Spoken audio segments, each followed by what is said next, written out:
માતાની સકારાત્મકતા અને ઉર્જાની ગર્ભમાં ઉછરી રહેલા બાળક પર કેટલી અસર જોવા મળે છે? ખરેખર આપણે એવું માનીએ છીએ કે માતા જે ખોરાક ખાઈ રહી છે એનાથી બાળક મોટું થઈ રહ્યું છે, એ પોષાઈ રહ્યું છે. પણ ખરેખર જે મૂળ તત્વ છે ને એ માની ઉર્જા છે. અને માં જો ખરેખર સકારાત્મક છે તો એ કદાચ મેડિકલ સાયન્સને પણ માત કરી શકે છે. કારણ કે માના વિચારો, માની લાગણીઓ અને માની ઉર્જા એ ગર્ભમાં ઉછરી રહેલા બાળકના જીવનમાં બહુ મોટું પરિવર્તન લાવી શકે છે. મારું નામ ડૉક્ટર નિકિતા તાવેથિયા. મારા 2 બાળકો છે. મોટો દીકરો 3.5 વર્ષનો અને નાની દીકરી 1 વર્ષની.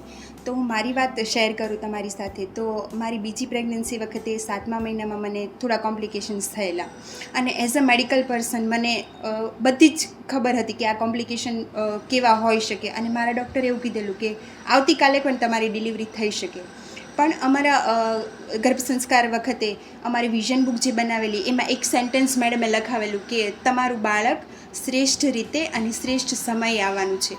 તો મને આ બધા જ કોમ્પ્લિકેશન સમયે મારા એક જ વાક્ય મારા મનમાં રમતું હતું કે મારું બાળક શ્રેષ્ઠ રીતે અને શ્રેષ્ઠ સમયે આવવાનું છે.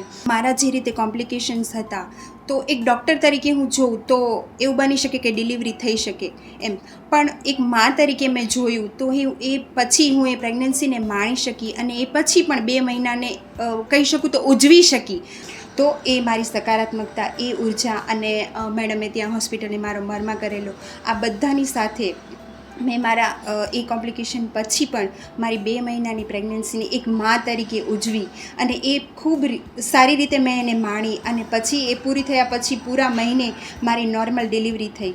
તો એ આ ઉર્જા અને આ સકારાત્મકતા જે મને ગર્ભ સંસ્કારમાંથી મળી છે એને હું ખૂબ ઋણી છું કે આટલું સારું જ્ઞાન મને આ જીવનમાં મળ્યું અને એને હું માણી શકી.